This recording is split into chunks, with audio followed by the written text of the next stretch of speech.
اب ان کا ارادہ بنا کہ میں اپنے باغ میں نا دیوار پیدا کر لوں، دیوار مار لوں۔ تو وہ جو ان کا پڑوسی تھا نا، اس کے باغ کا کھجوروں کا ایک درخت ان کی دیوار کے اندر آتا تھا۔ اس کی خواہش یہ ہوئی کہ یہ بھی کبھی مجھے مل جائے تو میری دیوار ذرا سیدھی ہو جائے گی۔ اس شخص نے کہا جی میں نے اس کو بھی کہہ دیا ہے اور آپ سے بھی عرض کرتا ہوں، میں نے نہیں بیچنا اپنا یہ درخت۔ حضرت ابو دحداء نے جب یہ دیکھا نا کہ یہ حضور کو انکار کر رہا ہے اور حضور کی چاہت ہے ایک درخت کی، تمہیں پتہ ہے میرے پاس ایک باغ ہے پورا؟ کا پتہ ہے؟ کہا تمہیں یہ بھی پتہ ہے میرے باغ میں 600 درخت ہے؟ تمہیں یہ بھی خبر ہے کہ اس باغ میں میں نے گھر بنایا ہوا ہے؟ تمہیں یہ بھی پتہ ہے کہ میں نے اس میں بہترین کنویں سجائے ہیں؟ سارے شہر میں میرے باغ کی شہرت ہے۔ اس نے کہا تم کتنے پیسے لوگے باغ کے؟ کہنے لگا کوئی پیسہ نہیں لینا، تم میرا باغ رکھ لو اور ایک درخت دے دو جو مدینے والے رسول نے مانگا ہے۔ گھر آئے اور آ کے اپنی بیوی سے کہنے لگے ولی مانس بچوں سمیت جلدی جلدی باہر آ جا، میں نے باغ بیچ دیا۔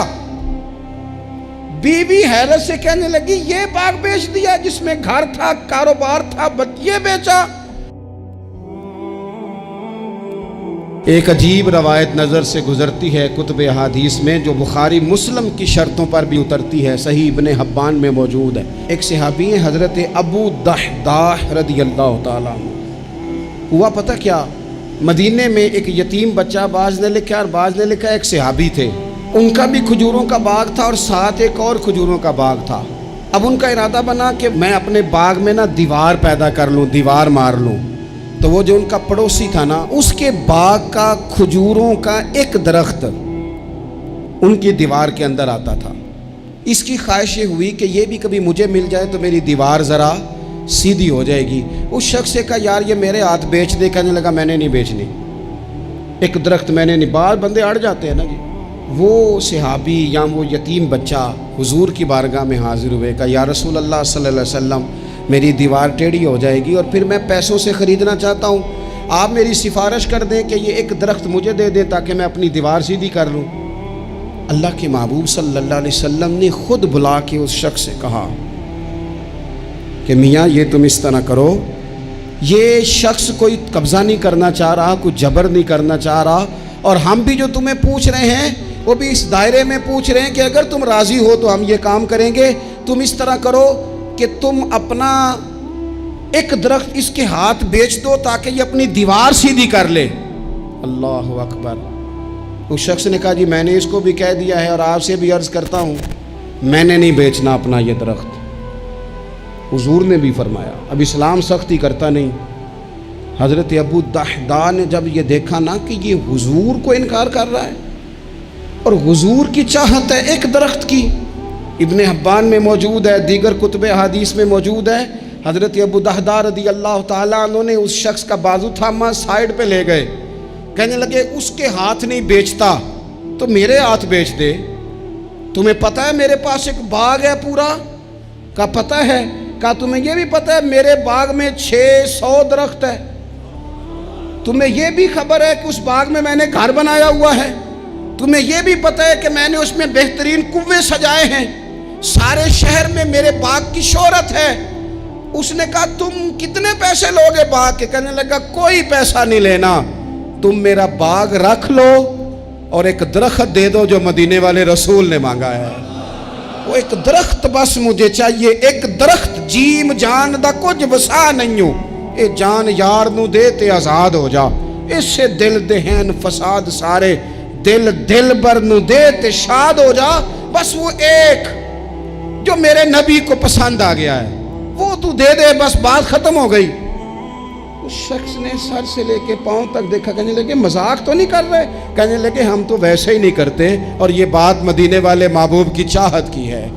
اس نے کہا یہ کون سا سودا ہے؟ فرمایا یہ من کا سودا ہے، تیری سمجھ میں آئے نہ آئے مجھے غرض نہیں، لیکن تو لیتا ہے؟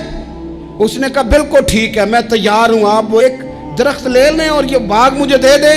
حضرت ابو دحداء آئے، کہنے لگے سونیا آپ کی چاہت تھی نا، ہم نے نہ کبھی قطرے پہ غور کیا اور نہ دریا دیکھا، بس جہاں تیری جھلک دیکھی وہیں ڈوب گئے، اور سانو قید سجن دا گہنا ہے۔ او جینج رکھے ایسا اونج رہنا ہے۔ یا رسول اللہ صلی اللہ علیہ وسلم آپ کو پسند آ گیا، میں نے خرید لیا۔ میرے محبوب نے نظر اٹھائی اور پھر کریم فرمانے لگے ابو دحدہ میں دیکھ رہا ہوں تیرے لیے رب نے جنت میں بڑے درخت لٹکا دیے ہیں، تیرے لیے بڑی کھجوریں لٹک رہی ہیں، کمال ہو گیا۔ حضرت ابو دحدہ رضی اللہ تعالیٰ عنہ باغ کے اندر رہائش تھی، گھر آئے اور آ کے اپنی بیوی سے کہنے لگے بھلی مانس بچوں سمیت جلدی جلدی باہر آ جا، میں نے باغ بیچ دیا۔ بیوی حیرت سے کہنے لگی یہ باغ بیچ دیا جس میں گھر تھا، کاروبار تھا، یہ بیچا؟ کہنے لگے پہلے سن تو صحیح، میں نے بیچا کس عوض ہے؟ کہا کس عوض بیچا ہے؟ کہا میں نے حضور کی رضا کے عوض بیچ دیا ہے، میں نے جنت خرید لی ہے حضور سے، میں نے باغ دے دیا ہے، میں نے جنت کے عوض خرید لیا۔ وہ خاتون بھی صحابیہ تھی، بچے لے کے جلدی سے باہر آئیں اور میاں بیوی نے بچوں کی جیبوں میں جو کھجوریں تھیں وہ بھی نکال کے باغ میں پھینک دی۔ بیوی کہنے لگی مبارک ہو، میں بڑی خوش ہوں، جو سودا تو نے آج کیا ہے یہ بڑا ہی نفع والا کیا ہے، یہ بڑا نفع والا سودا کیا ہے، یہ بڑا نفع والا سودا جو آج آپ سانو کے قید سجن کا لینا ہے، وہ جیب رکھے اونج رہنا ہے۔ حضور کو مکہ بھی بڑا ہی پیارا، اس شہر سے بھی رسول کائنات کو بڑی ہی محبت، لیکن پتہ ہے مسلمانوں کو مدینے سے اتنا پیار کیوں ہے؟ یہ محبت ذاتی نہیں، یہ بھی خدائی ہے، یہ نہ اللہ کی دی ہوئی ہے، مالک کی عطا ہے۔ حضور نے دعا فرمائی مدینے کی محبت کے لیے، نبی پاک نے، جو ہمارے سینے مچلتے ہیں، دل تڑپتے ہیں، ہماری اولادیں روتی ہیں، ہم سب کچھ قربان کر کے بھی اس شہر نور میں جانا چاہتے ہیں، تو یہ خدائی فیصلہ ہے، اللہ کی پیدا کی ہوئی محبت ہے۔ حضرت سیدہ عائشہ صدیقہ رضی اللہ تعالیٰ عنہ فرماتی ہیں، بخاری مسلم میں موجود ہے، فرماتی ہیں جب رسول پاک صلی اللہ علیہ وسلم مدینہ تشریف لائے تو حضرت ابو بکر صدیق رضی اللہ تعالیٰ عنہ اور حضرت بلال حبشی رضی اللہ تعالیٰ عنہ کو نا بخار ہو گیا، تو فرماتی ہیں چونکہ دونوں کو بخار تھا تو ایک روایت میں تو یوں بھی ہے کہ حضرت بلال نا مکے کے فراق میں شعر بھی پڑھتے تھے۔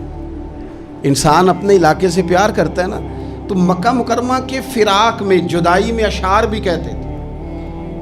حضرت عائشہ صدیقہ رضی اللہ تعالیٰ عنہ کہتی ہیں اور دونوں کا بخار کا حال مجھے معلوم ہوا تو میں حضور کی بارگاہ میں گئی، میں نے عرض کی یا رسول اللہ صلی اللہ تعالیٰ علیہ وسلم جناب صدیق اکبر کو بھی بخار ہے، سیدنا بلال حبشی کو بھی، میرے دوستو چاہیے تو یہ نا کہ بیماری کی اطلاع ملے تو شفا کی دعا ہو، پر کریم محبوب دلوں کے حال جانتے ہیں نا۔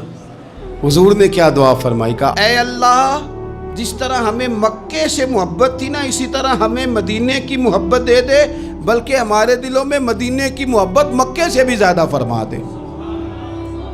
یہ دعا حضور نے مانگی تو مومنوں کے دلوں میں پیار ہے مدینے کا، یہ نبی پاک نے مانگا اللہ سے، دلوں میں پیار ہے، دل کھچے چلے جاتے ہیں جنہوں ویک کے ٹھر دیاں اکھیاں نے، جنہوں ویک کے ٹھر دا سینہ ہے، ربا تیری ساری خدائی ہے پر ایک کی تے شہر مدینہ ہے، ربا تیری ساری خدائی چ ایک کی تے شہر مدینہ ہے، تیری ساری خدائی چ ایک کی تے شہر، جنہوں ویک کے ٹھر دیاں اکھیاں نے، جنہوں ویک کے ٹھر دا سینہ ہے، ربا تیری ساری خدائی ایک کی تے شہر مدینہ ہے۔ رسول پاک صلی اللہ علیہ وسلم نے دعا فرمائی اللہ ہمارے دلوں میں مدینے کی محبت پیدا فرما دے، اور پھر فرمائے اے اللہ مدینے کو صحت مند شہر بنا دے، اور فرمائے اس بخار کو نا یہاں سے منتقل کر دے، جوفا کی طرف بھیج دے، اس بخار کو نکال دے، اس کو صحت مند۔ یہ کچھ دن پہلے نا عالمی ادارہ صحت نے رپورٹ جاری کی، یہ عالمی ادارہ صحت نے دنیا کے سارے شہروں میں صحت کے لحاظ سے سب سے زیادہ بہترین شہر رسول ہے، مدینہ منورہ ہے، مدینہ منورہ ہے۔ ہم عالمی ادارہ صحت والوں سے کہتے ہیں تم رپورٹ نہ بھی نہ جاری کرتے، تم نے تو آج رپورٹ جاری کی ہے نا، تو یہ رپورٹ تو فرشتوں نے پہلے بنا لی تھی، اس لیے کہ حضور نے دعا کی تھی اللہ مدینے کو صحت والا شہر بنا دے۔ وہاں تو بڑے بڑے بیمار جا کے ٹھیک ہو جاتے ہیں، بڑے بڑے کمزور جا کے تندرست ہو جاتے ہیں، بڑے بڑے بوڑھے جا کے لگتا ہے توانا ہو گئے۔ وہ تو شہر ہے کہ کیا باتیں ہیں اس شہر کی.